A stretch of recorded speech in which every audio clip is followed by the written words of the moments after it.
Hello, everyone. Thank you for coming to this press conference. First of all, I owe you an apology. A couple of days ago, in a newspaper,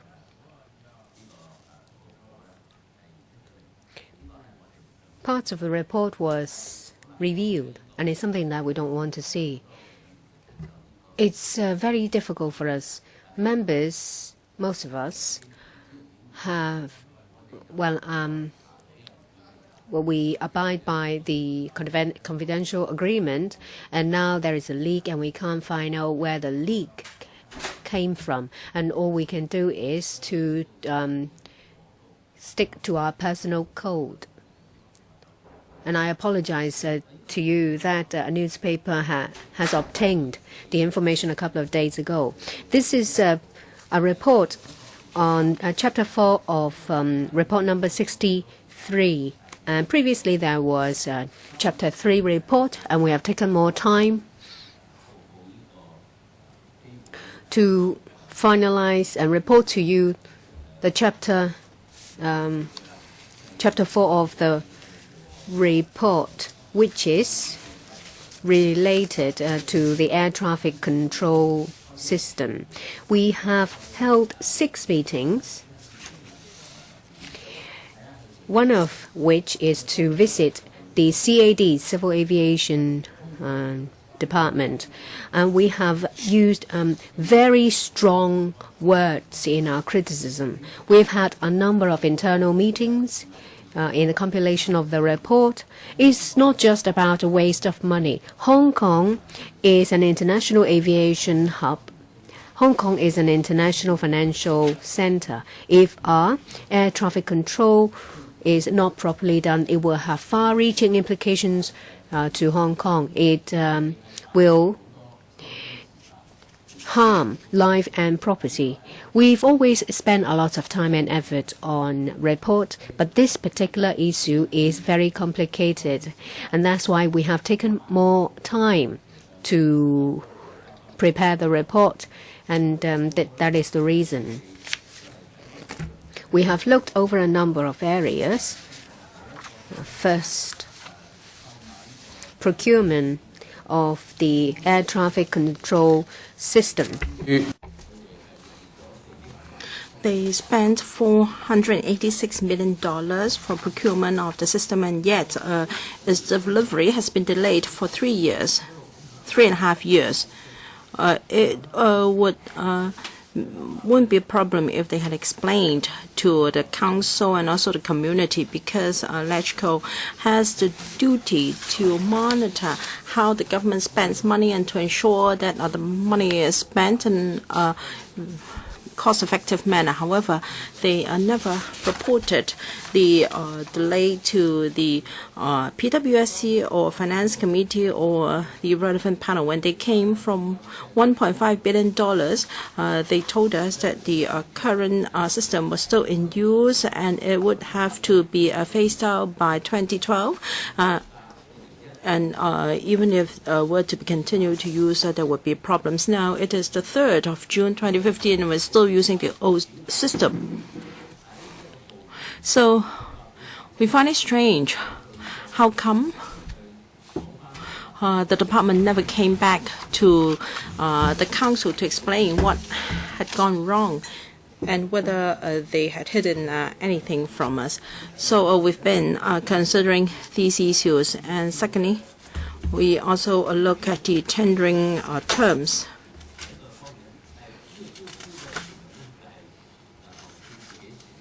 The tendering terms were drafted by the Civil Aviation Department and then passed on to the Logistics Department of the government and to the Central Tendering Board. So the whole thing has been driven by the CAD. We spent a lot of time studying the tendering terms. The difference between the last tendering exercise when the incumbent system was procured, we had to go through hundreds of pages of documents.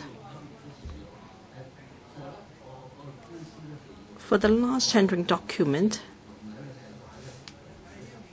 the system had been in the market for 12 months, and for the existing system, they only required a minimum track record of not less than 6 months. We asked for the justifications.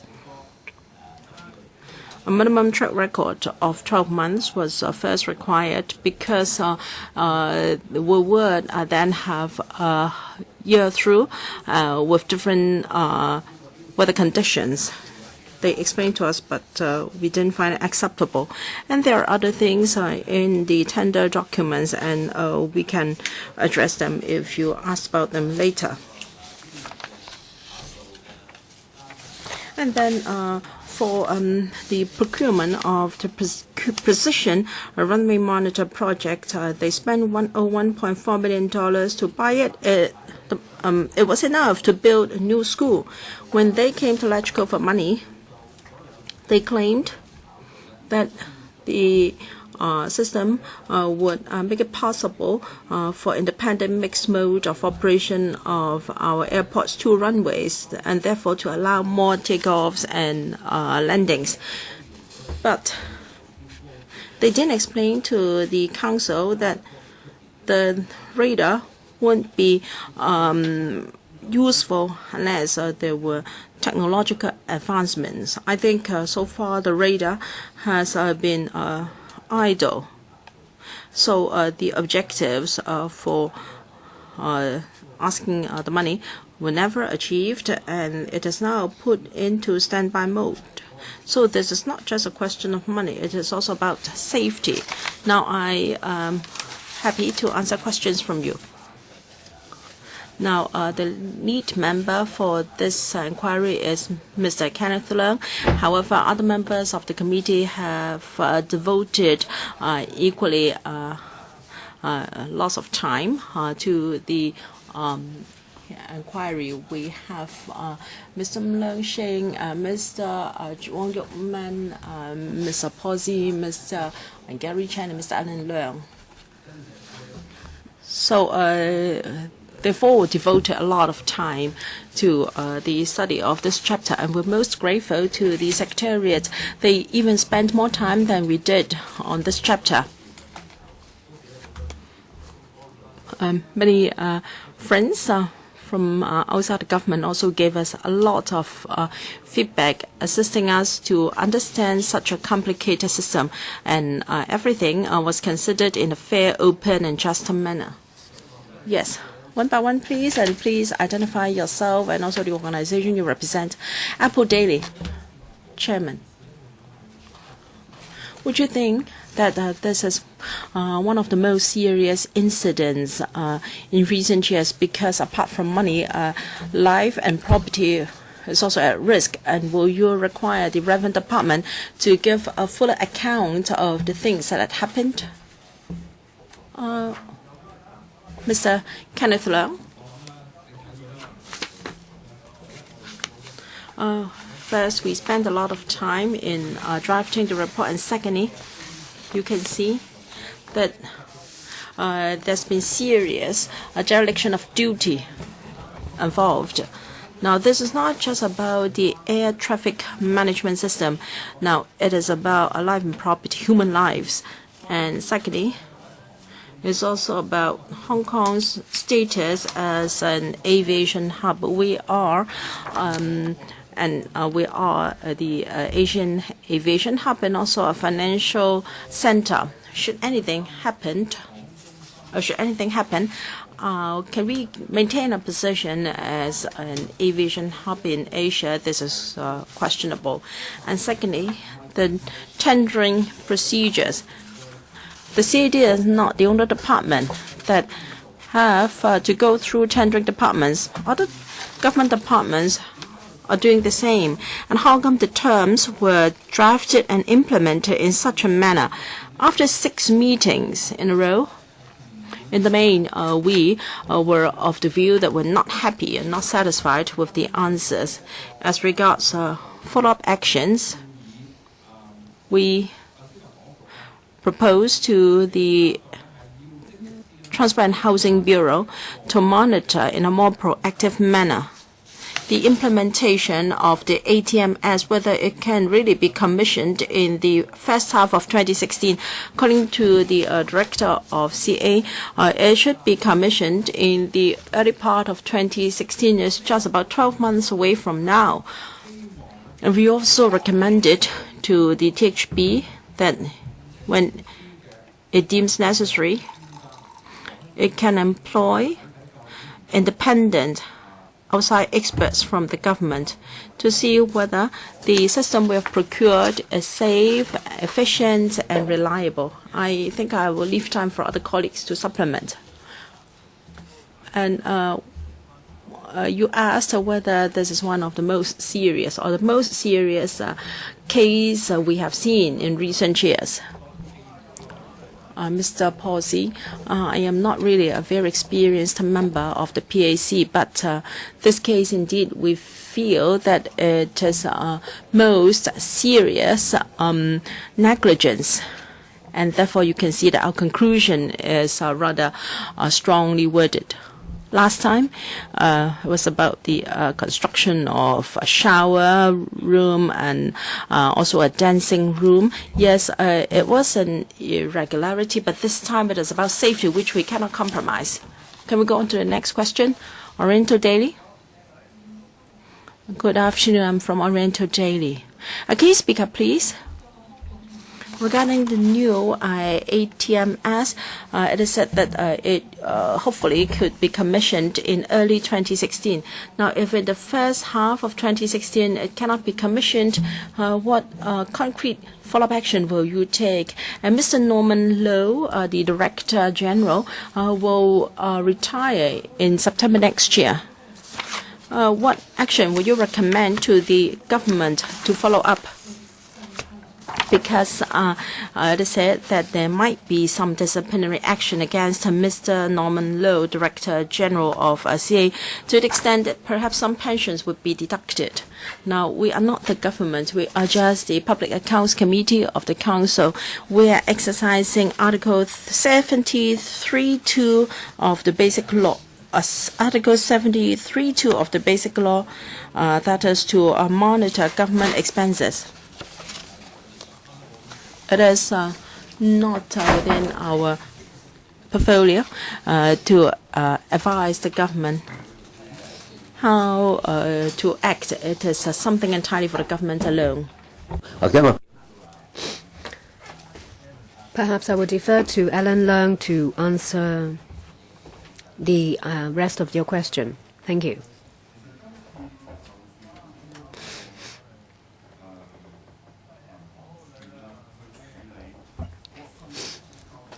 In this case, it involves the CAD's handling of the new ATMS. We think that the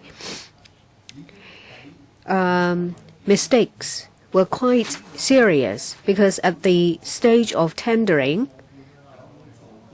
how the tender document was drafted, whether there was any due diligence exercised. From the evidence we saw, we found that before the tender was awarded,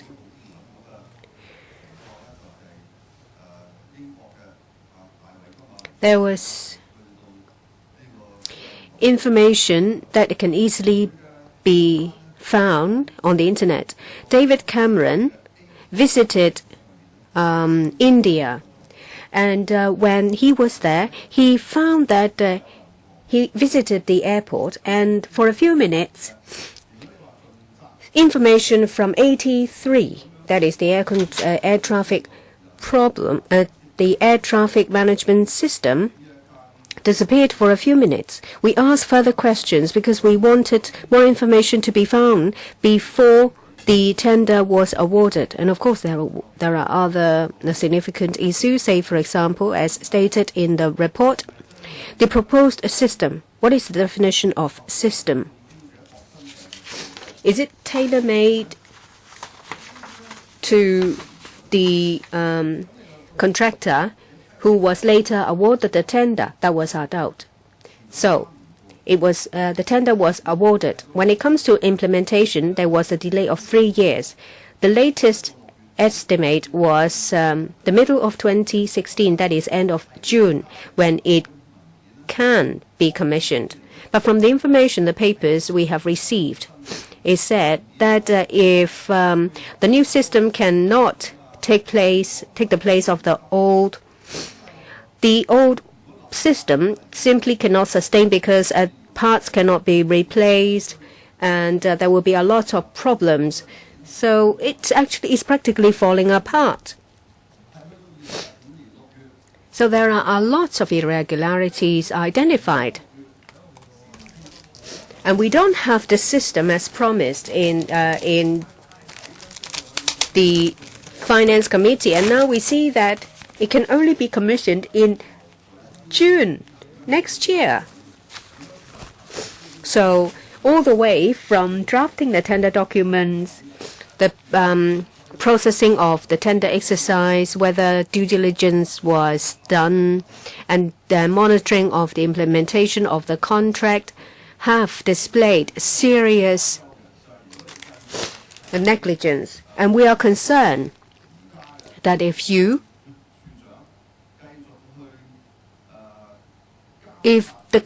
the incumbent Director General of the CAD is allowed to continue to monitor the implementation of the contract, we are very concerned whether the system will actually be commissioned in June next year.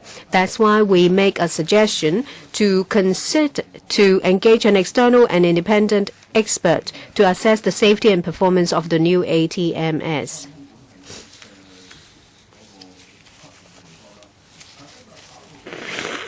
When it comes to the Precision Runway Monitor project, what we criticized them for mainly was the concealment of the fact that the Precision Runway Monitor radar can only be used when there is independent mixed mode of operation for the two runways. But since the Hong Kong International Airport was commissioned, there has never been an occasion when the two runways are allowed to function separately and simultaneously. This information was missing from the information supplied to the Finance Committee, and we think that this is a very serious omission, and that's why we have used very strong words to criticize them. I would like to supplement one point. Apart from the serious delay and other problems, in the delay we find something quite important. The supplier charges about $5.9 million for the upgrading and maintenance work of the existing system. But if they delay in delivering the new system, they only face a penalty of a maximum of $5 million. So for the contractor, there is sufficient incentive for them to drag their feet because they continue to charge us every year. So we cannot allow and tolerate the CAD and the supplier to continue to drag their feet. That's why we would like to have someone who is impartial, who has authority, someone who is external to give us an assessment and to tell us, if necessary, when we should just leave the whole thing and start afresh. Raymond Wong. Well, actually, you have covered everything, and there is a question asked by the journalist, and it's not answered. What recommendations we could make in relation to the Director General? The chairman said that there is nothing we can do, and I'd like to add to that. After the CSB has read the report, if they do, then if they think that there is any need to take disciplinary action, then they have to do something. And if law enforcement agencies think that there is corruption involved, then they can start investigation. And if the public think, after they have read the report, that that the DG actually there is something dodgy about him, then the members of the public can take the report to the ICAC and make a report. Well, these are the possibilities. Well, the secretary himself is an accountable official, and we can hold him accountable.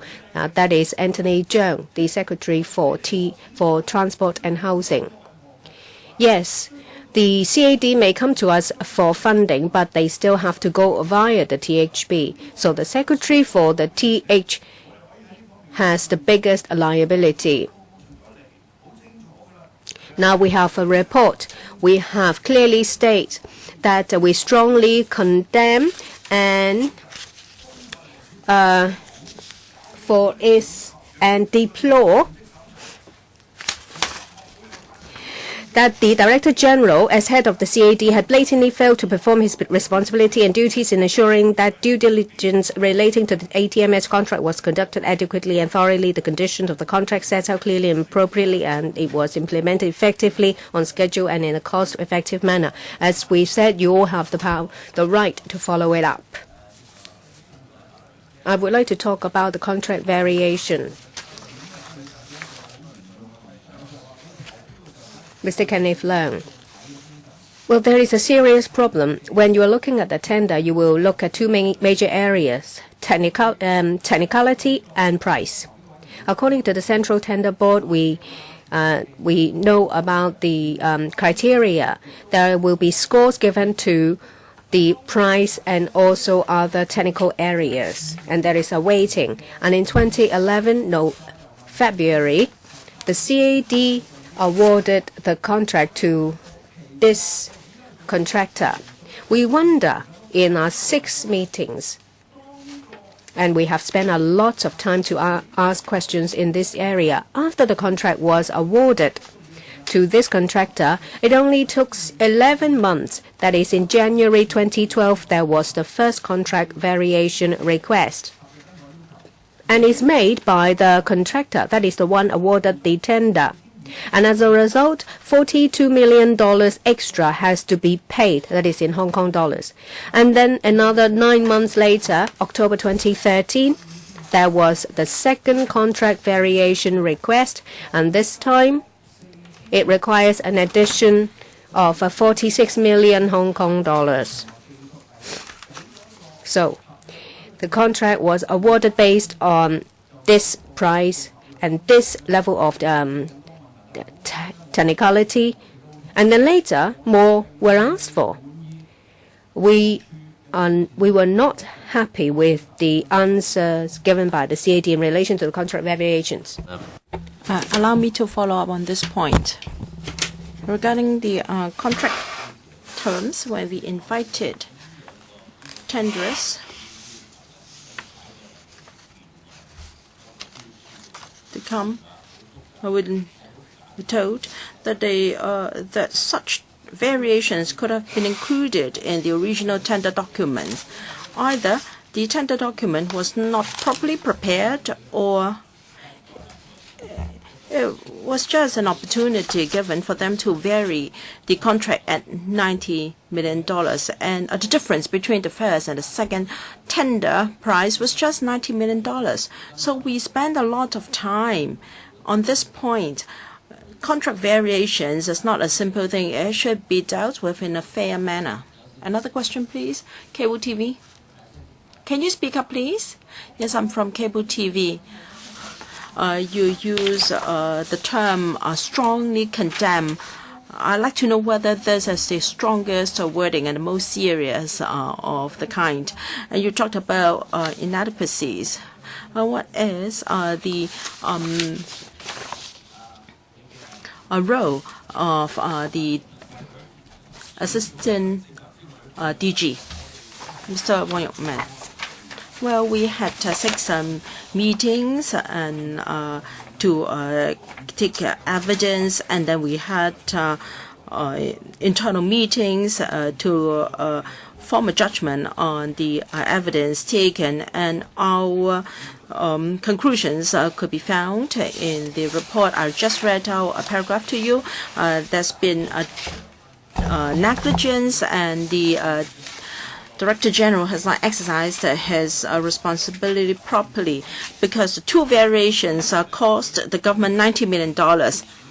slippage. At most, liquidated damages would only be $50 million. So I think with reasons to query what has happened in the interim. However, we do not have any conspiracy theory. We are being pragmatic. The DG has an inshakable responsibility. We use words such as strongly condemn and deplore, as said by the chairman. We have not used such wording recently. Yes, strongly condemn or deplore. We have deplore Mr. Timothy Tong. But for Mr. Norman No, we strongly condemn him. Mr. Mnang Shing, would you like to comment, please? As members of the PAC, the focus of our discussion is how do we form our conclusion. So through discussions, we came to a unanimous view. We strongly condemn and deplore the DG. Because this system is of critical significance to safety. For any delay in the commissioning of the system, there should be a report to us and how to ensure safety, and there should be a proper use of public finances. After 6 meetings, and 5 of which are open meetings to take evidence, we've come to this conclusion. For the sake of the community, our public finances, and all stakeholders, we think that the whole case deserves our strong condemnation.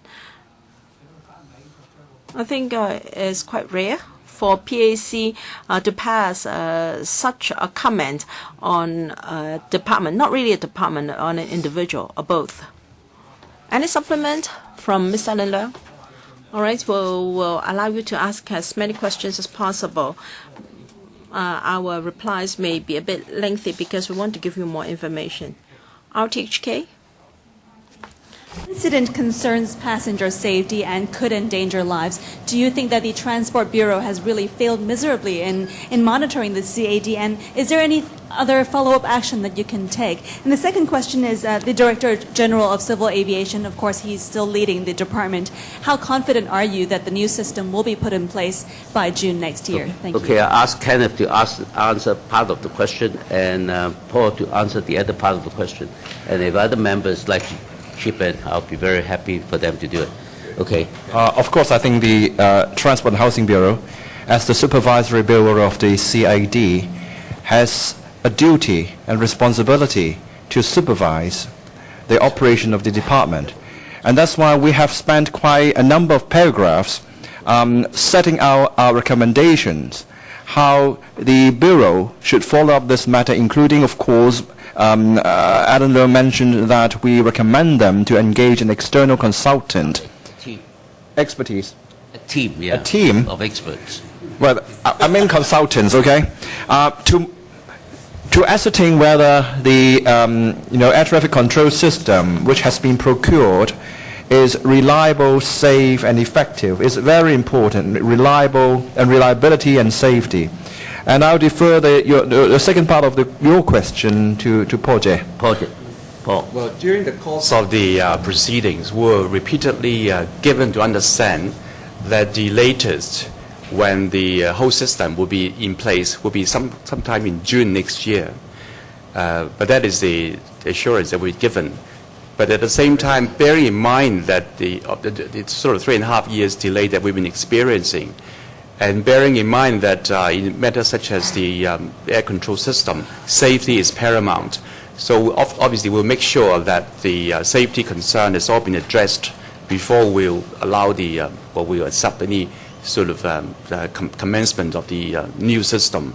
So at the moment, of course we cannot tell for sure whether they will deliver as promised, but we'll make sure that safety will not be compromised in the process. Comes to responsibility.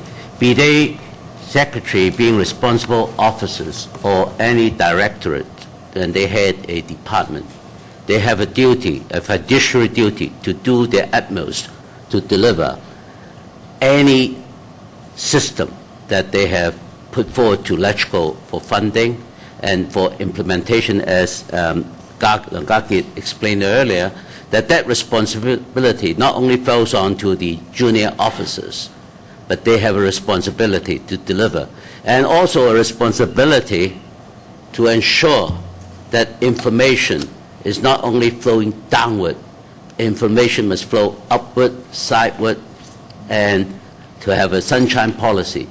The whole concept is, if they do not come back to LegCo and explain why such a delay, although they are within budget or whatever it is, that's not the reason. It is a situation that they have not done their duty. And secondly, as I said earlier in the beginning of the speech, that there's property and safety of individuals flying in the air and people working in the airplane. We have a duty of care to everyone who actually use our system. And this responsibility, the CAD Director General has to take, and similarly, the Secretary for Housing and Transport needs to also be responsible. Thank you. Thank you. I'm from Commercial Radio. I've got two questions. Can you please speak up? I have two questions. Chairman, can you confirm that the wording, the pace used against Mr. Norman Lo, strongly condemn and deplore the DG, is it really the strongest wording of its kind in this term? And is it true that Mr. Norman Lo has the biggest role to play in this matter, far above that of the whole department of CAD, so much so that you've decided to use such strong wording against him? Mr. Tse just now said that there is a need to reassess safety and reliability of the entire system. You also mentioned whether it has to be revisited. Did the PAC actually discuss whether the new system can be commissioned? And if the end it cannot be commissioned, what loss will we face?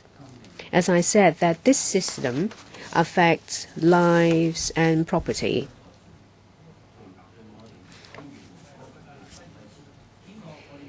It leaves us no room but to use the strongest word, because there is a duty to be taken upon.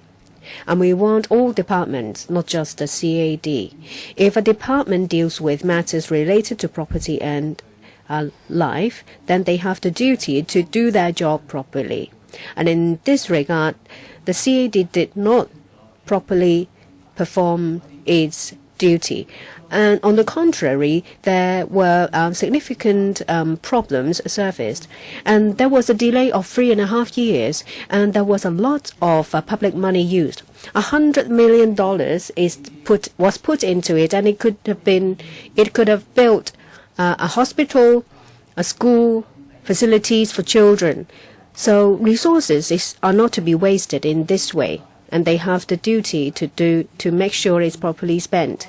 And the design of the system, the tender document was drafted by the department. The department has the duty, and the DG, being the head, has the duty to ensure everything is done properly. Although there is a delay of 3.5 years, and time and again there has been further delayed, and the system could not be delivered. And compared to other airports in the world, they try to distance themselves from this contractor, or they change their mind after soon after they've decided to use this contractor, or there has been delays in the delivery of the system. And in the end, as the chairman said, we have to think about safety. So there may be a point in time when we have to decide that we would not tolerate any more delay, and we have to just cut our loss and leave. And Mr. Leung talked about the delay and whether it will have an impact on safety, and whether we have to decide enough is enough. So that's why we have to consider a point in time when we have to cut our losses. Then that's why we need an external consultant to give us an impartial view. Mr. Raymond Wong, you may all be very concerned about the unresolved issues of the new ATMS. Members are all concerned. That's why we urge the THB to consider engaging an external and independent expert to assess the safety and performance of the new ATMS. And they have not answered us yet, so we have to keep dunning them. The THB will have to be held responsible for the negligence of the DG, who has been strongly condemned and deplored. And the THB will have to shoulder the responsibility for not properly monitoring the department under it. Still, we don't rest assured. We ask the THB to consider engaging an external and independent expert to assess the safety and performance of the new ATMS and to find out whether the contractor can indeed have the new ATMS commissioned in the first half of next year. We have had a site visit. We only possess limited knowledge. We visited the new CAD headquarters, and we were told that it would be commissioned in the first half of next year. We can't tell. That's why we asked the THB to engage an expert so as to give us a clear answer. All government contracts will have to be open, fair and impartial. We have doubts because we see problems in the contract. Well, perhaps I'll defer to an expert in our panel, Mr. Alan Leung. We see that the CAD is controller, the DG.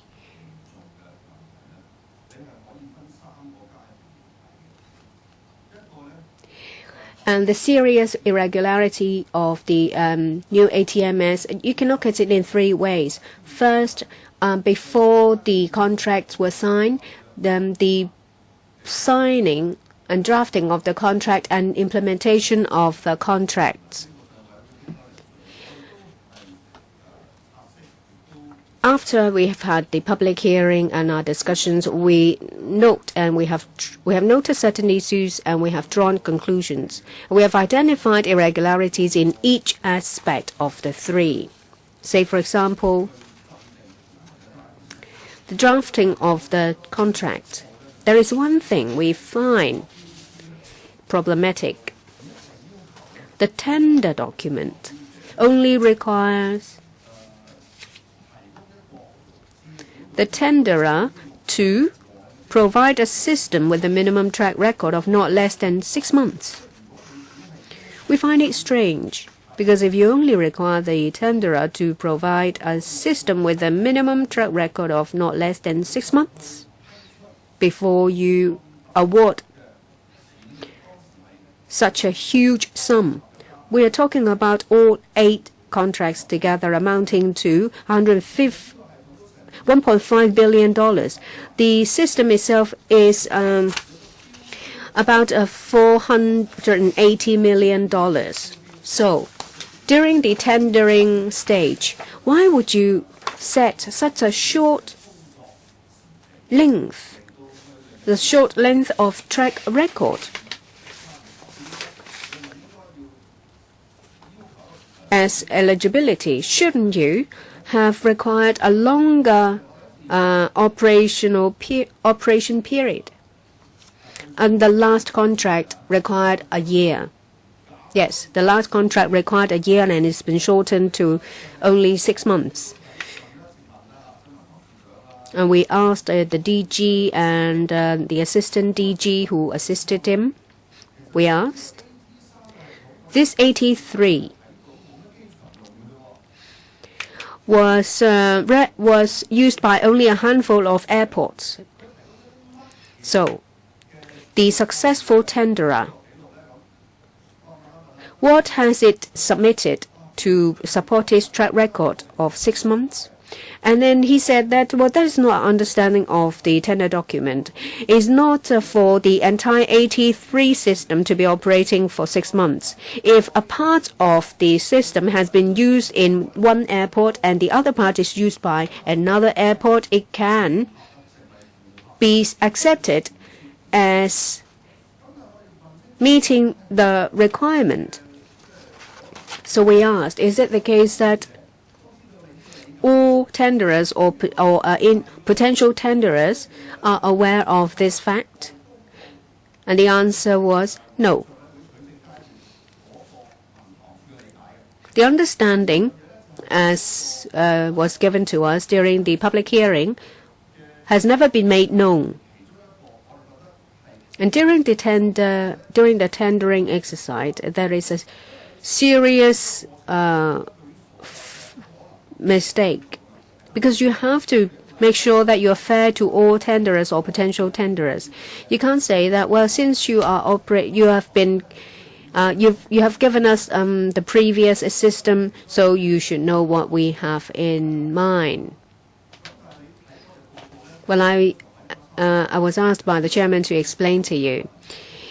Well, you see that there are irregularities in all 3 aspects. We're looking forward as to whether we are confident that at the end of June next year, 83 can be commissioned.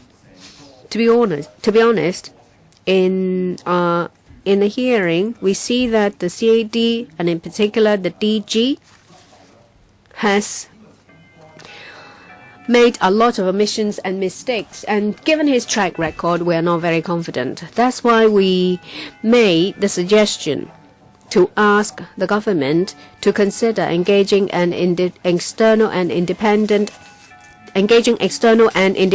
experts to assess whether the system will be commissioned in the first half of 2016, as stated by Mr. Law. Well, the track record of the officials don't instill confidence in us, and that's why we made this suggestion. And a lot of reporters are concerned what expectations we have after the government has received the report and what follow-up we expect to see.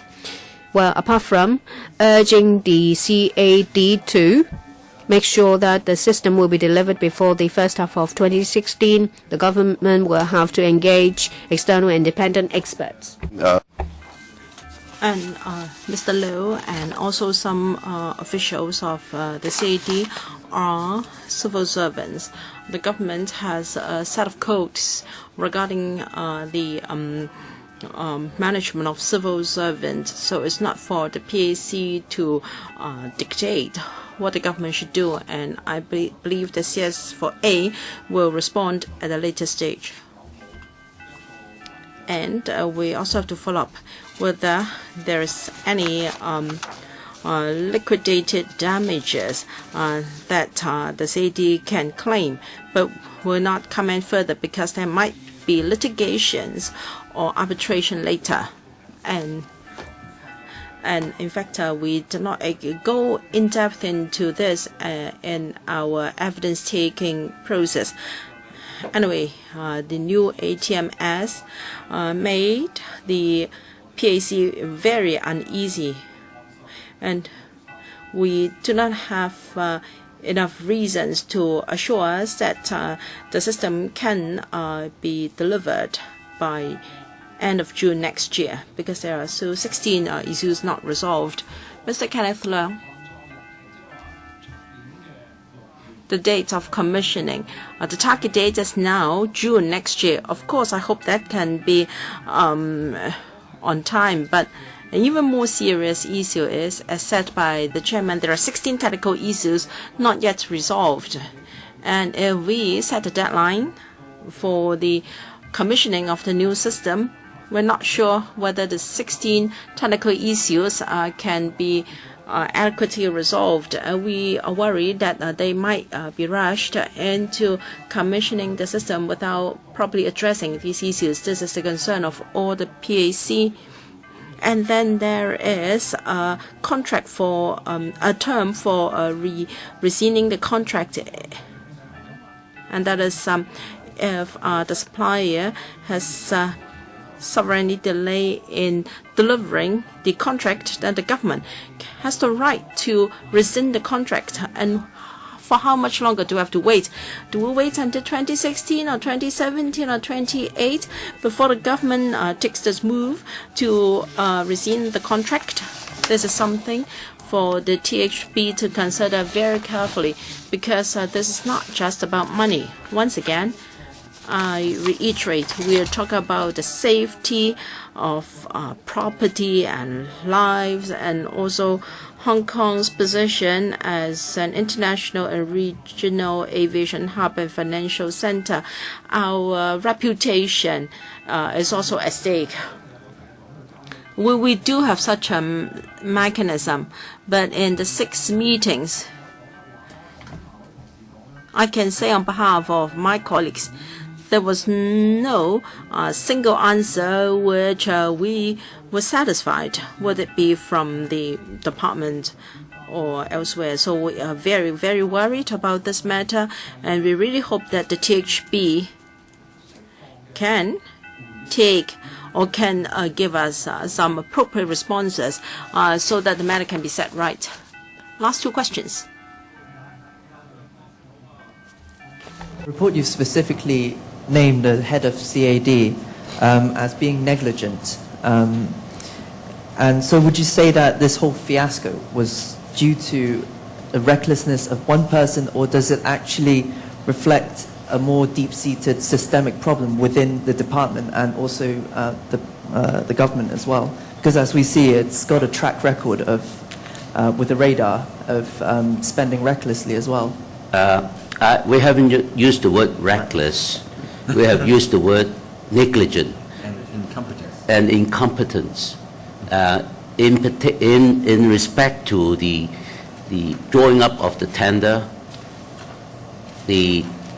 implementation, the tender award, tender implementation, whether this reflects whether a systematic problem in there, it's not within the realm of this PAC report. The PAC report derives from the Director of Audit's finding, and according to the public hearings that we went in search of the truth or the facts.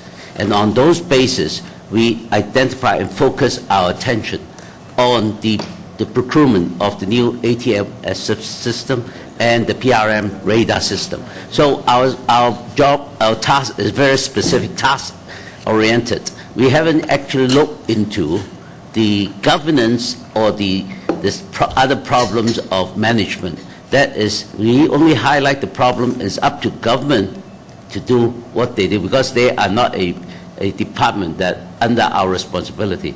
They are actually, CAD is the department under the Secretary for Transport and Housing. Thank you. Thank you. 最後一個好冇? One last question. I have a quick question.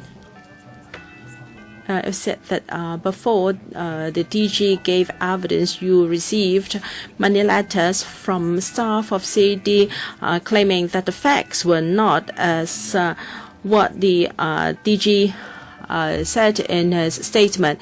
Did you come to the conclusion, have you come to the conclusion that the DG was lying? Which paper are you from? Mingpao. Well, you have a lot of inside information. All right. No, we are not targeting at any particular media organization. While we were conducting the hearings, indeed, we received plenty of information. Some was useful, some was targeting at certain individuals. Before every meeting, we decided how to deal with such information. Some of them were anonymous. Some members used the information in their questions. They did not use the information to confirm anything. We have not accepted any information we receive in drafting the report. All our report is based on the Audit Commission report number 63 and also evidence gathered in the 6 open hearings. We've also written to the CAD and other government departments for information. So we've exhausted all our formal channels. We used all our formal documents. Yes, we made reference to some information papers. I think those papers were submitted to us not for any ulterior motive. I think they were genuine in trying to give us information. Have I answered your question? DG, well, the DG's replies may not be satisfactory or may not be able to satisfy us, but I don't feel that he was deliberately lying to us. We didn't feel that he was deliberately lying to us. Yes, he might be beating around the bush. Please refer to para 7 of our report, page 7. The PAC has received a number of information or submissions from members of the public on the drafting of the contract, the tendering terms, the process, the management of the system, and also the reliability of the ATMS. We welcome the public to give their views on anything under inquiry, but we rely on evidence taken in open hearings and also supplementary information from witnesses. Last question, please.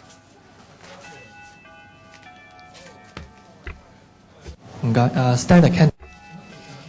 I'm from Standard. I have 2 questions. The first one, well, you used the word strongly and deplore. You use 2 different terms, which is more than the description you use on the Timothy Tong. Does it mean that you think this is more serious than the Timothy Tong case? And if there has been a series of negligence, do you really have to ask whether the person should resign? Well, first question. The nature of this is different from Timothy Tong's report. We deal with every case separately and independently. We have to obtain information before we compile the report, as Mr. Alan Leung has read out. So you can't make a direct comparison. The words may be the same or similar, but we look at each report separately. Thank you. Thank you. Still 3 minutes. We don't want the meeting to be aborted.